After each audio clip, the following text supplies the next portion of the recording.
Você saberia reconhecer o momento exato em que sua alma deixa o corpo? E se, por alguns instantes, ela ainda visse tudo? As mãos entrelaçadas, o rosário no peito, as lágrimas dos que ficaram. E se a alma não partisse imediatamente, mas ficasse ali, entre o silêncio da carne e o sussurro do céu? Há um tempo escondido, não marcado nos relógios. Um intervalo sagrado entre o último suspiro e o primeiro passo na eternidade. Não é doutrina popular. É mistério reverenciado nos diários de santos, nas tradições antigas da igreja e nos testemunhos de quem cruzou e voltou. Neste vídeo, você vai entrar num terreno onde poucos ousam pisar. O instante espiritual onde a alma percebe que morreu. Mas antes de partir, ela vê, ela sente e talvez ainda ame. O que acontece ali pode mudar tudo sobre como vivemos e morremos. Bem-vindo ao canal Histórias do Sagrado. Curta, inscreva-se e caminhe comigo por essa travessia entre o tempo e o eterno. Quando o coração para, será mesmo o fim? Ou seria apenas o apagar de um corpo, enquanto algo lá dentro continua desperto? A medicina pode afirmar a hora da morte, mas a alma tem seu próprio relógio. Há testemunhos silenciosos e antigos que falam de um instante invisível. O corpo já cedeu, os olhos já se fecharam, mas a consciência ainda está ali, observando, sentindo, ouvindo uma última prece. Um tempo sem tempo, onde a alma parece pairar entre o que foi e o que será. E talvez seja neste intervalo que os maiores segredos da eternidade sussurrem.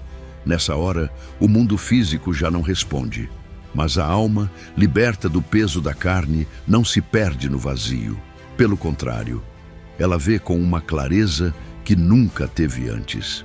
Enxerga os rostos curvados em oração, escuta o salmo balbuciado entre lágrimas, reconhece as mãos trêmulas que se despedem.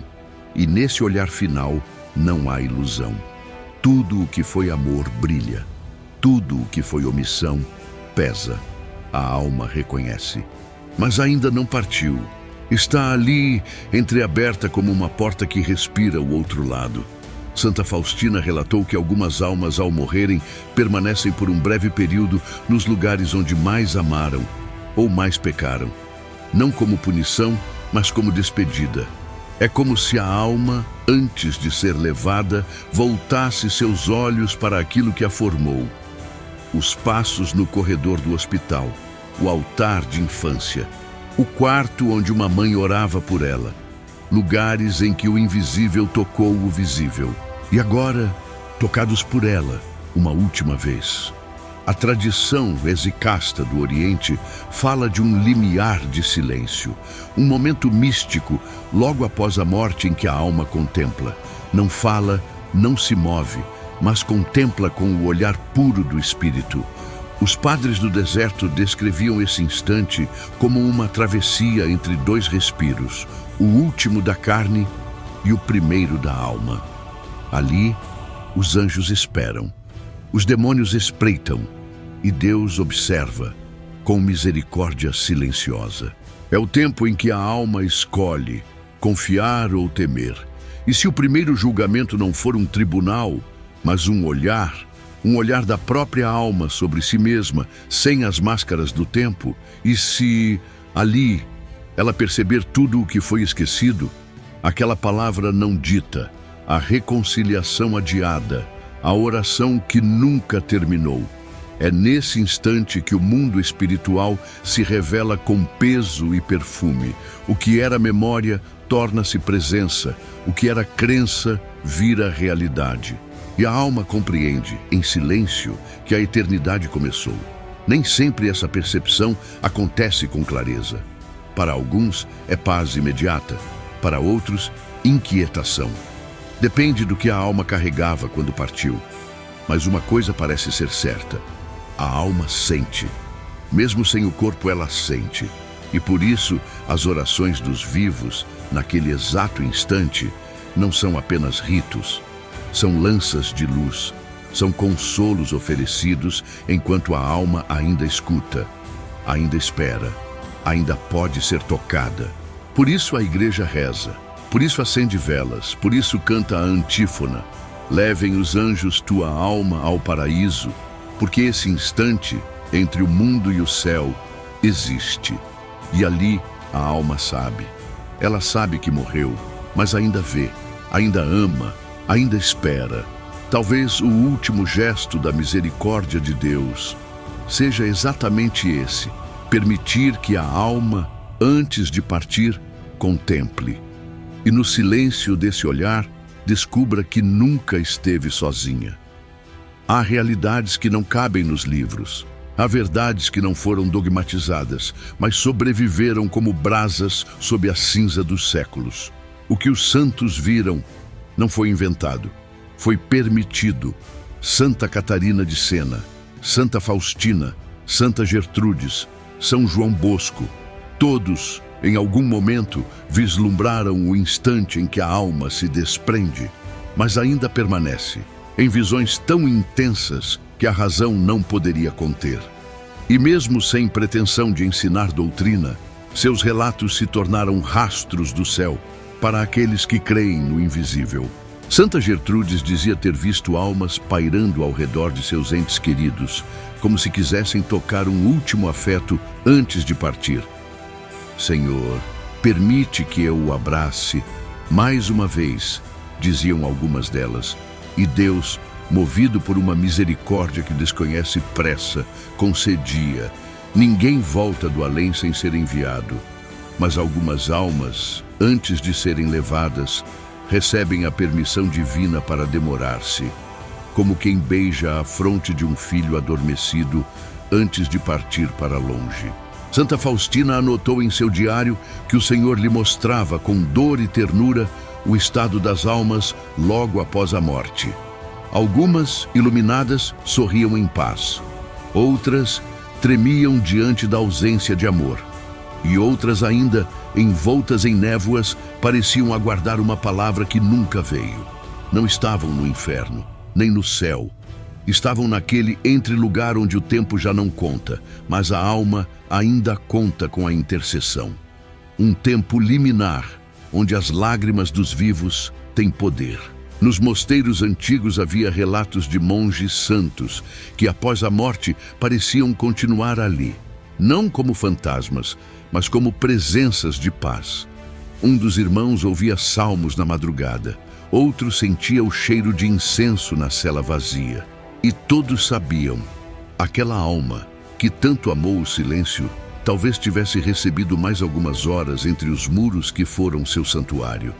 Como se Deus permitisse uma última oração, uma última vigília, uma despedida que só o céu entende. E há os relatos dos que voltaram, pessoas comuns, mas marcadas por experiências de quase morte, cujos relatos coincidem com aquilo que os santos narraram. Consciência aguçada, sensação de presença, revisão da vida e o reconhecimento da oração alheia. Um médico francês descreveu que durante seu colapso cardíaco ouviu a esposa rezando, embora ela estivesse numa sala ao lado. Uma enfermeira brasileira, em coma profundo, relatou que viu uma vela sendo acesa por sua mãe e soube no mesmo instante: ela ainda me ama. Esses relatos não são provas, são sinais. Não nos obrigam à crença, mas nos convidam à reverência. Porque há algo entre a morte e o céu que escapa às definições, mas não escapa à fé. E esse algo tem sido sussurrado aos que têm ouvidos atentos, como um segredo que o céu só conta aos que escutam de joelhos. A igreja não constrói dogmas a partir de experiências místicas, mas também não os nega. Ela os acolhe com prudência e respeito, como quem caminha descalço diante do sagrado. Quantos milagres passam despercebidos porque vestem o ordinário? Quantos sinais Deus dá, não em visões espetaculares, mas em lágrimas silenciosas, em aromas sutis, em uma paz inexplicável que envolve um velório como se o céu dissesse: ainda estou aqui. É nesses momentos que a fé se torna mais sensível. E talvez seja justamente isso que os testemunhos querem nos ensinar, que entre o morrer e o partir, há um tempo de toque espiritual, um tempo em que a alma sabe, um tempo em que o amor ainda age. Nem todo silêncio é pacífico. Há silêncios que escondem batalhas. No instante após a morte, quando a alma já se desligou do corpo, mas ainda não foi conduzida plenamente ao seu destino eterno, algo acontece. Uma disputa invisível. Um confronto que não se passa nem no céu, nem na terra, mas no limiar entre ambos. Ali, onde os olhos já não veem e os ouvidos já não ouvem, a alma ainda sente. E o que ela sente pode determinar como ela atravessará o véu. São Tomás de Aquino ensina que, separada do corpo, a alma mantém sua consciência, sua memória e sua liberdade espiritual. Ela não dorme, nem se dissolve. Ela permanece desperta e vulnerável. E é nessa lucidez que se trava a batalha. O inimigo se aproxima não como figura grotesca, mas como acusador. Ele sussurra dúvidas, exibe pecados esquecidos, planta imagens distorcidas para gerar desespero. Seu objetivo não é mais seduzir, mas abalar a confiança, porque sabe, se a alma confiar, ela escapa.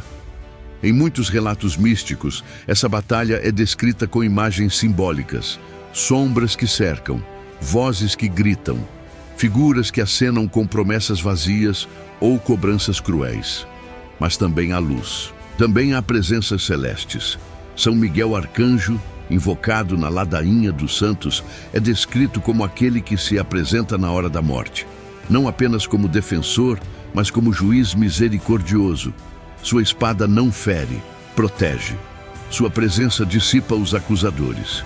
Ele vem para recolher as almas que confiaram, mesmo feridas. É por isso que a oração dos vivos é tão poderosa nesse instante. Uma Ave Maria dita com fé, um terço sussurrado ao pé do leito, um nome lembrado na missa. Tudo isso se transforma em luz no campo da batalha espiritual. Há relatos de santos que ouviram almas dizerem: "A oração do meu filho salvou minha alma." Não porque Deus estivesse ausente, mas porque naquele instante a alma precisava lembrar que ainda podia confiar, e a oração foi a lembrança viva da misericórdia. Santa Catarina de Sena narrou visões de almas cercadas por lembranças distorcidas no momento da morte. Eram tentações finais, quase ilusões, rostos deformados de quem não perdoaram, palavras que nunca disseram, medos ocultos. E por trás disso, uma tentativa do inimigo de fazê-las crer que já era tarde, mas bastava uma oração. Bastava que alguém, em algum lugar, rezasse com fé e a luz voltava. Como se a fidelidade de quem ficou tivesse poder de quebrar as últimas amarras de quem partiu. E se o inferno não temesse a morte, mas a última esperança? E se o que mais apavora o maligno é o instante em que a alma, mesmo diante de tudo, escolhe confiar em Deus? Esse instante vale mais que toda uma vida de aparência.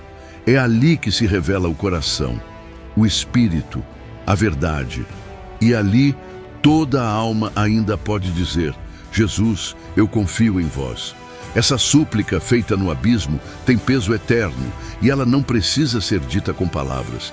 Basta um olhar, uma entrega interior, uma memória de amor. Na hora da morte, o demônio não deseja nosso corpo. Ele quer nossa paz. Essas palavras atribuídas a um monge do Monte Athos resumem o combate invisível que se trava após o último suspiro. Por isso a Igreja não apenas reza pelos mortos, mas reza com eles. A missa de corpo presente, a antífona dos anjos, a luz da vela. Tudo isso não é teatro litúrgico, é participação na batalha que se trava entre dois mundos. E quando a alma escolhe confiar, mesmo cercada, mesmo tremendo, então São Miguel estende sua mão e o caminho para a luz se abre. Nem todas as almas partem imediatamente. Algumas, por misericórdia divina, permanecem por um tempo, breve, invisível, sagrado. Não se trata de reencarnação, nem de fantasmas. É um mistério antigo, conhecido entre os santos como presença de consolação. Um tempo em que a alma visita os lugares onde amou, sofreu ou orou. Não para assombrar, mas para consolar. Como se Deus, em sua ternura infinita, permitisse um último gesto antes da eternidade. Há registros impressionantes de santos que relataram essa realidade. Santa Gertrudes viu almas recém-partidas, pedindo ao Senhor mais alguns instantes entre os que amavam. Queriam estar presentes no lamento de uma mãe, na oração de um filho, na confissão de um esposo que hesitava na fé. Deixa-me tocar aquele coração uma última vez, diziam, e o Senhor permitia, porque o amor é mais forte que a morte. E quando a alma ama, seu adeus se transforma em bênção silenciosa. A tradição cristã, embora discreta nesse ponto, sempre intuiu essa realidade. Nos velórios antigos, era comum manter uma vela acesa por 3 dias, como se reconhecesse uma presença. Não era superstição, era reverência. Em muitos mosteiros, os monges faziam vigílias ininterruptas ao redor do corpo. Cantavam salmos, rezavam, acreditavam que a alma ainda escutava, ainda esperava, ainda precisava da companhia dos irmãos. E ali, no silêncio da cela, o invisível se tornava palpável. E se a santidade não for medida apenas pelas obras, mas pela forma como a alma se despede? E se há santos que, mesmo após a morte, voltam apenas para consolar? Há relatos de pessoas que, após o falecimento de entes queridos, sentiram uma paz inexplicável no quarto. Um perfume suave, um calor leve sobre os ombros, um sonho em que o falecido sorria em silêncio. Não são dogmas, mas são sinais. E o céu costuma falar por sinais. Um sacerdote narrou que, ao ungir um homem em coma profundo, viu escorrer uma única lágrima de seus olhos. Não houve palavras, nem movimento, mas naquele gesto o invisível falou. Era como se a alma, no limiar, ainda estivesse ali, ouvindo, aceitando, entregando-se. Depois disso veio a paz. O quarto silenciou, e quem assistia sabia. Aquela alma partira em paz, porque o último gesto foi de confiança. E o céu sempre responde à confiança. É por isso que a Igreja recomenda orações contínuas pelos mortos. Não porque duvida da salvação, mas porque reconhece que há um tempo de travessia. E nesse tempo, o amor dos vivos pode tocar as almas, pode consolar, pode aliviar, pode ser o último abraço que faltava. Por isso, quando rezamos por quem partiu, não estamos apenas fazendo memória, estamos participando de um mistério, estamos estendendo a mão àqueles que já não podem mais estender as suas. Talvez no céu nos surpreendamos com almas que nos dirão: naquela noite foi tua oração que me levou à luz. Porque há almas que ficam um pouco mais, não por apego, mas por compaixão. E quando o último gesto de amor é cumprido, uma lágrima enxugada, um perdão aceito, uma oração acolhida, então o anjo vem e leva a alma à luz. E aquele instante entre os mundos se fecha, como uma flor que já cumpriu sua floração. O invisível se retira, mas deixa perfume. Há um momento em que tudo se revela, não com palavras, nem com sentenças, mas com luz. A alma desprendida do corpo não dorme, não flutua em torpor. Ela desperta, mais viva do que nunca. E o que vê não é um tribunal como os da terra. É algo infinitamente mais íntimo e definitivo. É um encontro consigo mesma à luz da verdade. Um juízo silencioso, onde ninguém acusa e ninguém esconde. O catecismo da Igreja ensina que cada alma é julgada imediatamente após a morte. É o chamado juízo particular. Mas esse imediatamente não se refere ao tempo dos relógios. Refere-se ao tempo espiritual, onde um instante pode conter um abismo de revelações. É quando a alma vê com clareza plena toda a sua vida. Mas não apenas os atos. Ela vê as intenções, os porquês, os quase e os nunca. E mais do que isso, sente profundamente o que causou nos outros. Nada fica oculto. Não porque Deus a exponha, mas porque a alma já não consegue se esconder. É um espelho sem mentira, um silêncio que ecoa verdades. Os santos místicos relatam que nesse momento a alma compreende a lógica do céu. O amor é a medida, nada além disso. E tudo o que foi feito sem amor pesa. São João da Cruz dizia que, no entardecer da vida, seremos julgados pelo amor. Não pelo sucesso, não pela aparência, não pelo rigor, mas pelo amor. E nesse espelho espiritual, a alma se vê como foi e como poderia ter sido. Mas há algo mais profundo ainda: a presença de Deus. Não como um juiz severo, mas como luz absoluta. A alma não é interrogada por palavras. Ela é atravessada por uma presença que a ama. E esse amor, paradoxalmente, é o que mais dói, quando se percebe quanto se rejeitou, quanto se ignorou, quanto se adiou. É como se a alma dissesse: agora entendo, e me dói não ter amado mais. Essa dor é início de purificação, porque nasce da verdade, mas também da esperança. Para as almas justas, esse instante é de plenitude. Não há medo, há reverência, há espanto, mas há também paz. Porque quem viveu com o coração voltado para Deus, reconhece essa luz como lar. Mesmo imperfeita, a alma que amou sorri. Ela sabe que não merece, mas sabe que foi buscada. Ela não teme ser julgada. Ela se entrega. E nesse gesto, Deus a acolhe. E o céu se abre. Já as almas que se afastaram da graça, mas que ainda conservam um resquício de fé, vivem esse instante como um chamado final. Uma chance de responder ao amor que as ilumina. Não se trata de segunda chance após a morte, mas de um último suspiro espiritual onde a alma pode consentir com humildade aquilo que Deus sempre quis, sua salvação. E muitas o fazem. Como ladrão na cruz, bastando um olhar, lembra-te de mim. E o paraíso se torna possível, mas há também as que recusam, as que se agarram ao orgulho mesmo diante da luz. Deus não as condena, elas se afastam, porque a verdade para quem a rejeita se torna insuportável. E o inferno, então, não é um castigo imposto, é uma escolha cristalizada, uma recusa ao amor, uma negação da própria identidade. A alma que não ama não suporta ser amada e foge, não de Deus, mas de si mesma. E isso é o maior sofrimento possível. Nesse instante, cada oração feita por essa alma, em vida ou por ela, se levanta como um testemunho. Cada gesto de bondade, cada perdão dado, cada missa frequentada, nada se perde, tudo ressurge. E até o mais discreto ato de fé se torna luz no caminho. A alma desperta para o bem que fez e para o bem que recusou.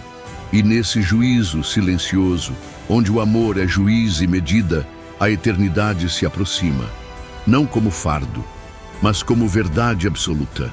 Certas casas parecem mais silenciosas depois de um velório, mas não é só silêncio, é uma presença, uma atmosfera, um perfume que ninguém acendeu, um calor leve sobre os ombros, um sussurro de paz. Muitos ignoram, alguns sentem, poucos compreendem. A alma que parte, quando envolta em amor e fé, deixa rastros, como se a eternidade respirasse nos lugares que ela tocou. O invisível não desaparece com a morte, ele se espalha. Nos antigos mosteiros, era tradição manter uma vela acesa por 3 dias após a morte de um monge. A cela permanecia aberta, o salmo era cantado baixinho e o incenso queimava com suavidade. Não havia pressa para o adeus. Os irmãos sabiam, A alma, antes de partir, passava uma última vez pelos lugares onde serviu a Deus, como quem sela com luz aquilo que viveu com amor. E às vezes, nos corredores escuros, ouviam-se passos em sandálias, ou um cântico, ou um perfume de rosas. Era ela, não um fantasma, mas um eco de eternidade. O catecismo não descreve essas manifestações, mas também não as proíbe. A Igreja, em sua sabedoria, distingue entre dogma e mistério. E quando o mistério não contradiz a fé, ele é acolhido com prudência. Aparições, aromas, sonhos, sinais, todos são lidos à luz da caridade. O critério não é o espetáculo, é o fruto. E muitas vezes, esses sinais deixam paz, deixam conversão, deixam esperança, como se o céu dissesse: a vida continua, o amor permanece. Há relatos comoventes. Uma mãe que sonha com a filha falecida, sorrindo em silêncio, vestida de branco. Um sacerdote que, ao rezar na capela, sente um abraço invisível e chora sem saber porquê. Uma senhora que, ao abrir a Bíblia de seu marido, encontra uma flor seca e o perfume do antigo oratório. Nada disso prova, mas tudo isso toca. São sinais do sagrado, são migalhas deixadas por quem já não está, mas ainda cuida, ainda ora, ainda ama. E se o céu permitisse esses gestos para consolar os que ficam? E se a alma, ao ver os corações partidos, dissesse: não estou mais aqui, mas ainda cuido de vocês? São João Bosco dizia que certos sonhos eram visitas de misericórdia, não para trazer medo, mas para curar a saudade, não para prender os vivos, mas para libertar os mortos. Porque a comunhão dos santos não termina com a morte, ela se transforma, e quem ama em Cristo jamais está sozinho. Nas aparições de Fátima, Nossa Senhora mostrou às crianças almas que aguardavam oração. Algumas já estavam na luz, outras no purgatório, mas todas sabiam que não estavam esquecidas, porque uma alma que reza nunca é esquecida no céu, e os que rezam por elas recebem graças. Há uma troca misteriosa entre os dois mundos, uma ponte invisível de amor, uma rede de intercessão que envolve o tempo e a eternidade, um fio de ouro que liga os altares da terra aos altares do céu. Por isso, a Igreja ensina: cada vela acesa, cada missa oferecida, cada nome sussurrado em oração, tudo isso toca o invisível. A alma sente, a alma responde, e quando enfim é levada, não parte sozinha, parte cercada por luz, conduzida por anjos, envolta em orações que a sustentaram. O mundo não vê, mas o céu sorri, porque o que parecia um fim era apenas o início. E o amor, como está escrito, é mais forte do que a morte. Chega um instante em que o véu se desfaz. A alma já não paira entre dois mundos. Ela não olha mais para trás, nem hesita, nem teme. Ela é conduzida e não se lança ao vazio. É levada por mãos invisíveis, por luzes que não queimam, mas curam, por cânticos que não se ouvem com os ouvidos, mas com o espírito. É o momento mais sagrado da existência. O encontro da alma com o eterno. Não há mais relógios, nem angústia, nem dúvida. Tudo se torna claro. O que era temido agora é paz. O que era mistério agora é comunhão. E a alma compreende que nunca esteve sozinha. Cada lágrima, cada oração, cada gesto de fé, tudo a acompanhou. O céu nunca foi longe, estava ali, esperando. E agora, acolhe. Os santos que narraram esse instante o fizeram com lágrimas. Santa Teresa d'Ávila viu irmãs partirem rodeadas por anjos e envoltas em claridade. São Pio sentia perfumes doces nos momentos em que uma alma era libertada. Santa Faustina via a misericórdia descer como rio de luz. Não era espetáculo, era silêncio. Era verdade revelada. Era Deus chamando pelo nome. E se no fundo o que a alma sempre desejou era apenas isso? Ser chamada, ser amada, ser conduzida à luz? Quantos viveram com medo da morte, mas ao fim foram surpreendidos pela ternura de Deus? O juízo que esperavam foi abraço, A sentença foi salvação, porque confiaram, porque amaram, porque no instante final não olharam para si, olharam para Ele.